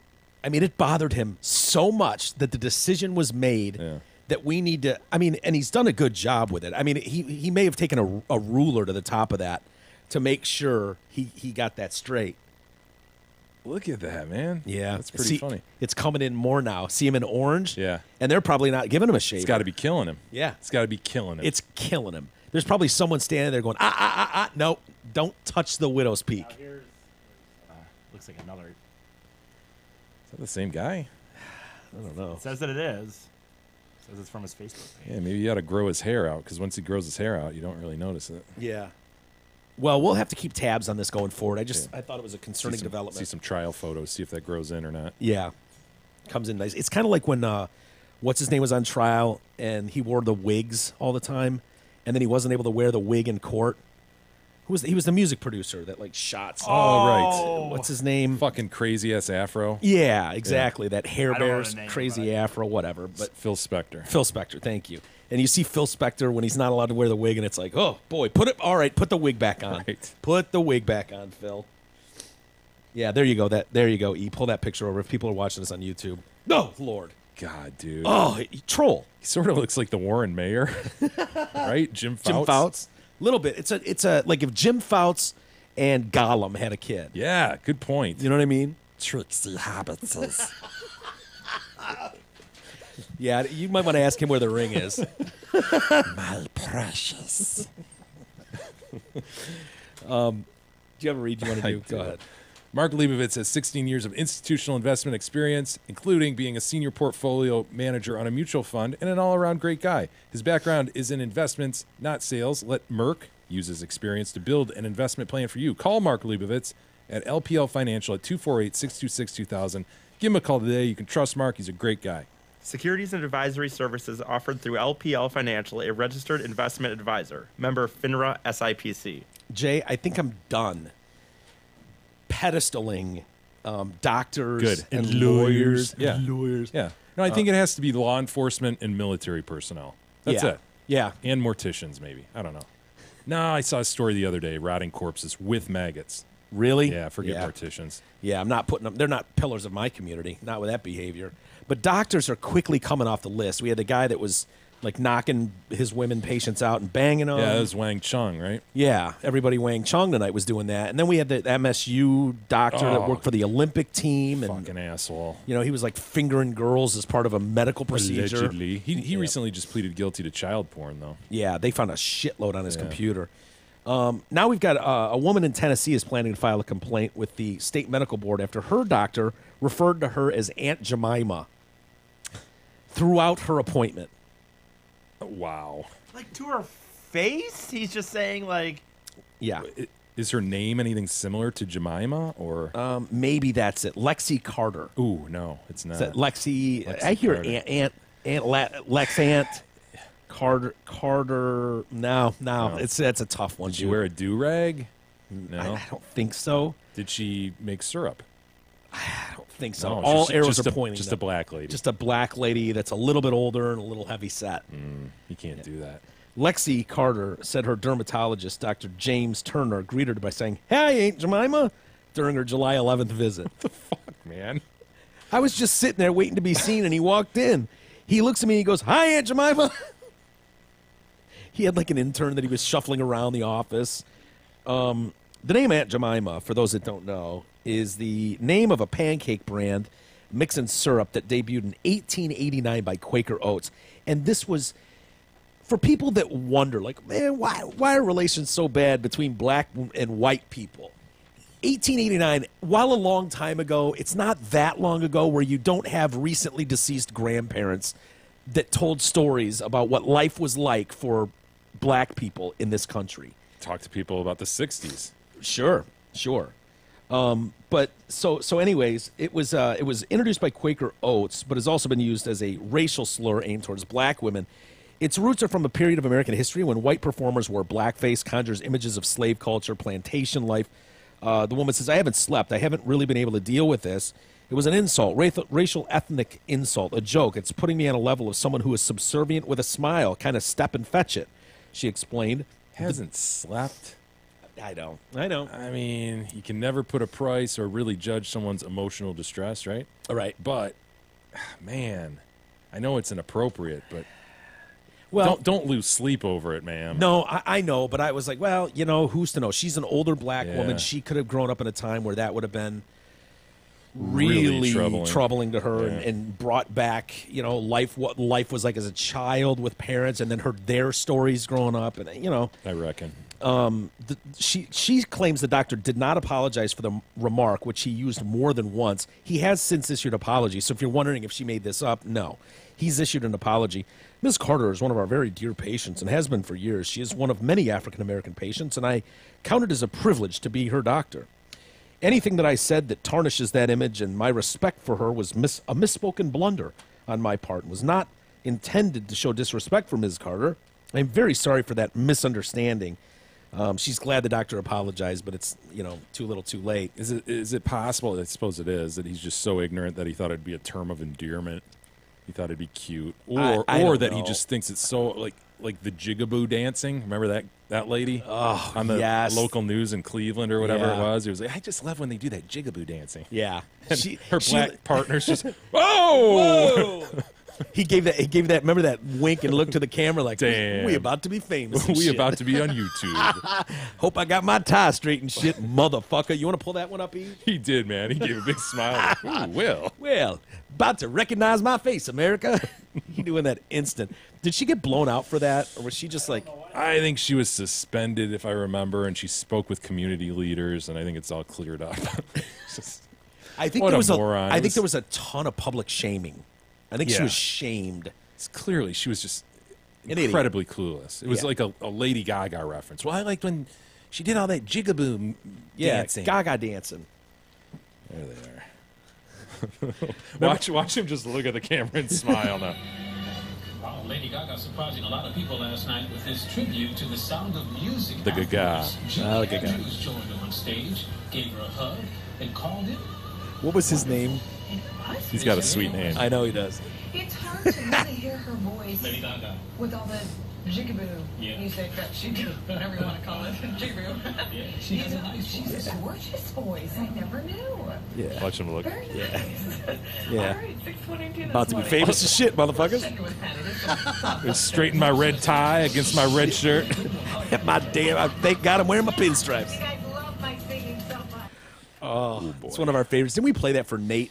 Yes, Nate Torrance. Nate Torrance when he came in and he was laughing his ass off. Because he's from Cleveland and that happened in Cleveland. Yeah, I think he had been on their show. Yes. Yeah. And so I don't think she was there, though. I think the black guy was there. He was like, totally, I remember that guy. The other thing, lastly, on this Aunt Jemima thing, they've got a promo in the news story that I was reading. They've got a promo picture like of an old Aunt Jemima like billboard or something from the 1889 campaign or something. It definitely is a slave reference, right? It's the most racist fucking sign ever, and it's just like I'll let you read it. What is it? I see in town, honey. I see in town, honey. Well, she's happy days is here. Time for delicious Aunt Jemima. Made my secret recipe, ready mixed for you. Yeah, it's pretty bad. But all the Fords are faux. Little white boy eating her. I's in town, honey. You know, happy days is here. Like all this broken English and, you know. In the doctor's defense, and it's a small one, do you see any sort of Jemima in her? When you're just looking at I mean, since he brought it up, I didn't bring it up. You know, you throw a do-rag on. But is it safe? Is it fair to say that you throw a do-rag on anyone? No, and you could say, Aunt Jemima. Her facial features really look like the original Jemima. Yeah. So you think it's maybe not so much a bad call, just a. It's uncouth, Mike. Yeah, it's not beyond uncouth. Yeah. So it's something you could say to your partner or something like, "Oh, did you see Aunt Jemima in here earlier?" No, that'd lack couth as well. Yeah, I would just for sake of the discussion, I wouldn't mind seeing a red and white checkered bandana. That's all I'm saying. I'll leave it at that. How are we doing for email? You have some email. Before I get to email, though, I will engage in the reading of post. This is a short one. It's this postcard depicts the Pontiac State Hospital in Pontiac, Michigan. Built in 36, it appears. You have a postcard of a hospital? Well, we do, and it looks like another one of these vintage ones that somebody found at a thrift shop or something. It's sort of weathered. Yeah. Wish you were here, Kay. So thank you, Kay, for sending that. But feel that. That's a quality card. Wow. Yeah, that's the type of card I could use more of. Did she write "Wish you were here"? Yeah. Okay. Who would want to be at the hospital? Well, I think that's sort of the joke, right? Oh. It's a psych hospital. But that'll look good pinned right here behind me on the wall, my eclectic postcard wall that I'll be constructing soon. Right, Mike? Yeah, I don't like it. I'll tear up the wall, and then I'm going to be stuck trying to fix it when you storm out of here when we quit. Little finger of spackle in each hole. We need to bring psych hospitals back, by the way. I think that's where money needs to be sent. Well, they're walking amongst us. Dude. We need to get them off the street. They're told time and time again they can't have a gun, yet for some reason they keep procuring guns and breaking the law. It's unbelievable. So, yeah, I think we need to bring those back. What was it, the Northville Psychiatric Ward around here? Is that yeah, the one well, that was hugely litigated, I think, for a long time in terms of who would get ownership of that. I haven't been by there in a while, but I think that's long been leveled and parceled out. That's really, really valuable land over there, you know? Yeah, hell yeah. Northville. I mean, shit. They had that jail that they took down at, back in 5? Yeah. Right around there. They had the female jail. Yep. That was killing the residents. Like, oh, my God, this parcel right here. Yeah. You could put in a beautiful subdivision. Yeah, yep. Be worth a ton. I think they're in the midst of doing that. Yeah.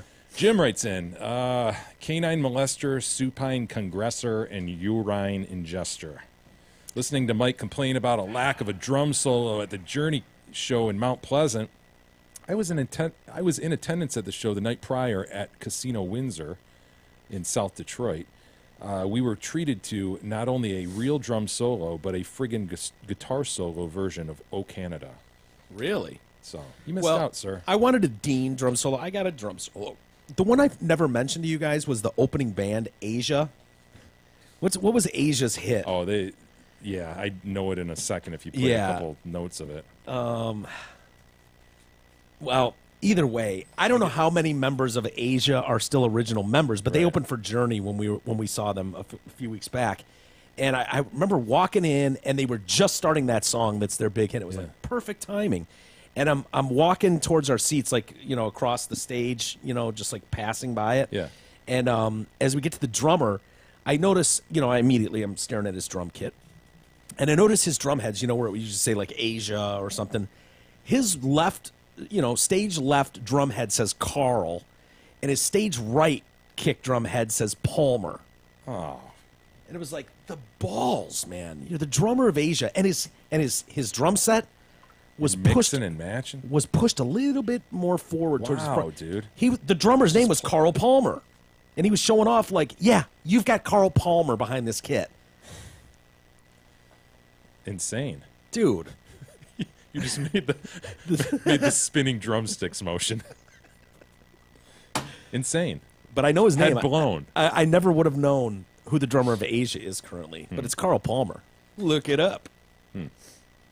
Heat of the moment. It was the heat of the moment, shone in your eyes. Dude, I get them, REO, Foreigner, all those fuckers mixed up, Yep. Mark writes in, thanks, Jay. Now that fucking Bieber song is in my head, it's been a few days and probably isn't in your head anymore, so allow me to return the favor. Despacito. This is how we do it down in Puerto Rico. I just want to hear you screaming, ay bendito. Oh, now it's going to be in your head again. I know. Is he saying ay bendito or ay bandito? Like, is he saying like, oh, robber? I just want to hear you screaming, oh, robber? Is that possible? What else could it be? Bendito probably means something different than bandito. Well, is it Benjamin Dito? Jesus, look up bendito, Spanish. I gotta believe it means something different than bandito, which would be saying, oh, robber! Oh, robber. I just want to hear you screaming, oh, robber! I think it's Benjamin Dito. That's what I think. Do you know how to spell Bendito, E? Bendito means blessed. Oh, okay. I just want to hear you screaming that you're blessed, I guess. Okay. I guess that makes some sense. What's the Urban Dictionary say for Bendito, E, right below that? Where is it here? It's Urban Dictionary, Bendito. I know, I can't. Bendito. I can't read that. Awi? It means awi. Mainly used by Puerto Rican sedito. James writes in, we need to keep our eyes peeled, gentlemen, for this asshole who was walking amongst us.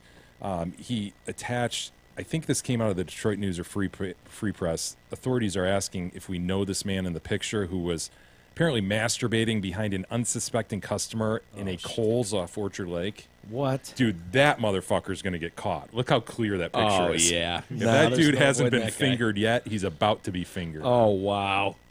Now, how do they know for certain that he was jacking it behind there? Loss prevention apparently had it on good grounds, and what they did is they went up to him. He was apparently like brushing up against a lady, and the lady didn't know what he was doing. It's 12:20 in the afternoon. Yeah. Oh, sir. So my man's just whacking it, brushing up against her, and loss prevention, they come out from the back like, look, dude, we know what you're doing, and he took off running, ski-daddled. Yeah. Why did they come out and confront him? Why didn't they just call the police and go, this guy's jacking it, and then we wouldn't be going through this exercise? No, dude, I know. So they have pretty good, clear video then? They must. Look at him. He's got his phone out. His phone's out, his glasses, everything about him is very, very distinct. Like, his clothing is not, it's not like just a T-shirt. Yeah. No, this guy's recognizable. Yeah. What do you do, though? If that's you and that's going around, does Gab call and turn you in? And go, yeah, I know the guy jacking it behind your clothing. Didn't we cover this with her? I mean, I thought we got. She would cover up on Probably murder. not. No, she would cover up on murder. So I'm sure she'd cover up public masturbation. But you'd turn her in if she was flicking the bean. I would have to. It's just imagine just Gab's face popping above the with her phone out, brushing up against some dude. I would not, for the record, turn Beth. I would turn Ian, but I would not turn Beth in if she was flicking her bean at some. Yeah, I wouldn't turn in Gab for flicking her bean. Yeah, I mean, because who are you hurting, really? I know. You know what I mean? Wienermobiles, gentlemen.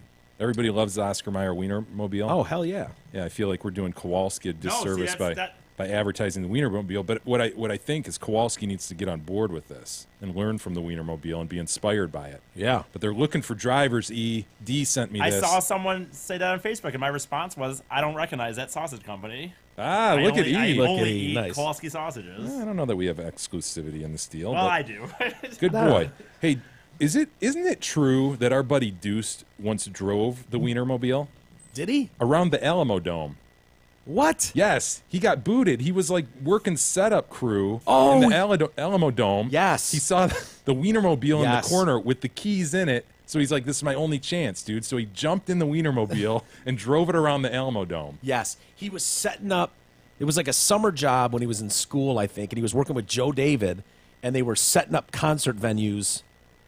Something like Joe was helping, like got on this tour, and they were helping set up stages and stuff while shows were in town. I think that's what it was. But they were going to, I think they were following a specific tour or something. I'll have to ask him. Yeah, I don't remember the specifics either. I just because I think he was going city to city. I don't think he was like just in I agree with Texas. You. He was jumping around. Yeah, he was like a road crew. Yeah, or something. But he immediately got fired. I don't remember. Yeah, that was one. And I think Joe had a separate company that was doing this. It was like, I'm with the owner, motherfucker. What are you going to do? And they didn't take too lightly, I guess, to him taking the Wienermobile. Well, imagine scuffing the Wienermobile, though. You know what I mean? There's a lot of fiberglass on that thing that probably isn't, easily bondoed. If you know How what I'm would saying. you? I would worry that I wouldn't like. You got to think that wouldn't just be like a normal car. Totally. You know you jump in and it'd be like, do I know how to drive a semi? No. I can drive a vehicle, but could I get in and just start a semi and start it moving? Probably not. Yeah.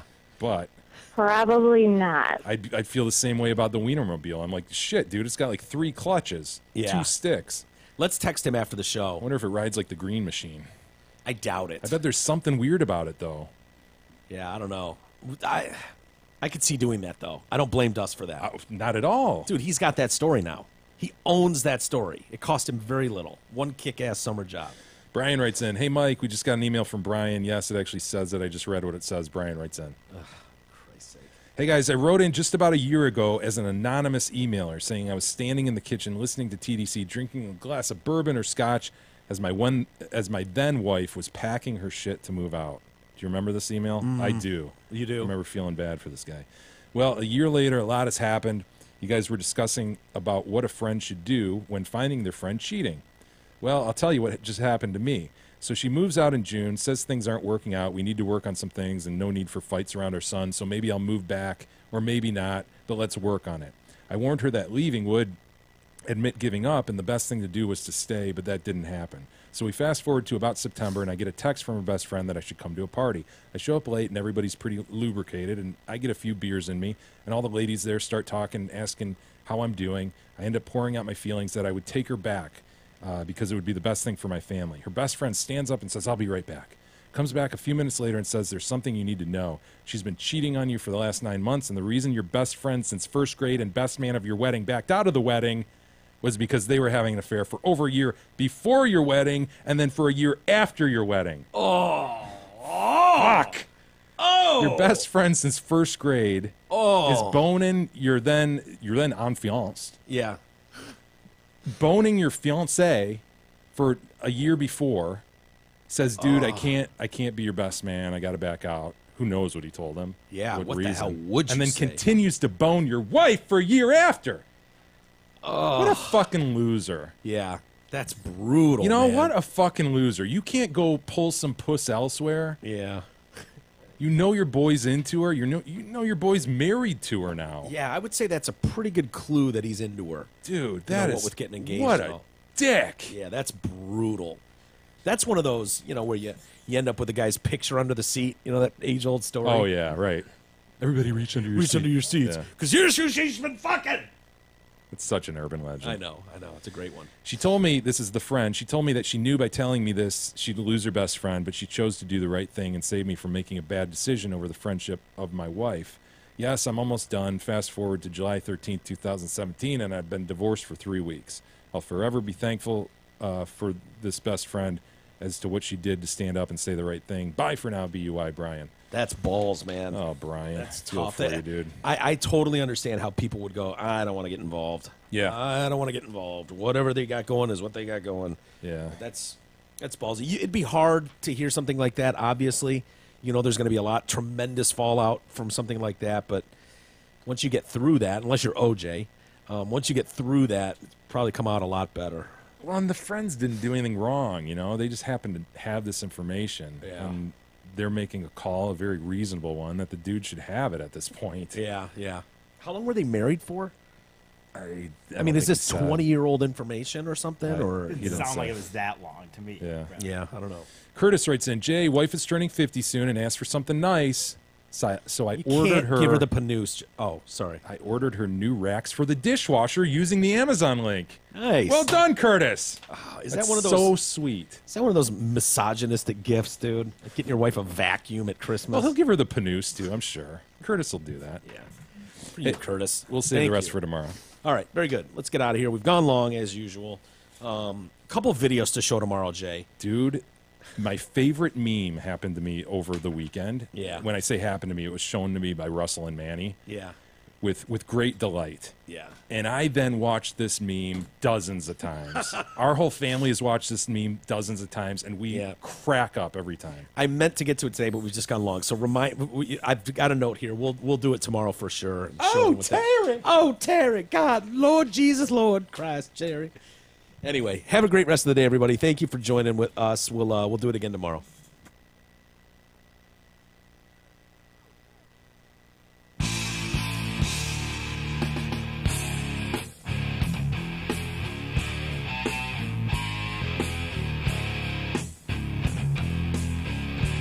You've been listening to the Detroit Cast with your hosts, Mike and Jay. From all of us at Radio for One Studios, thank you for listening. And as always, thank you, Detroit.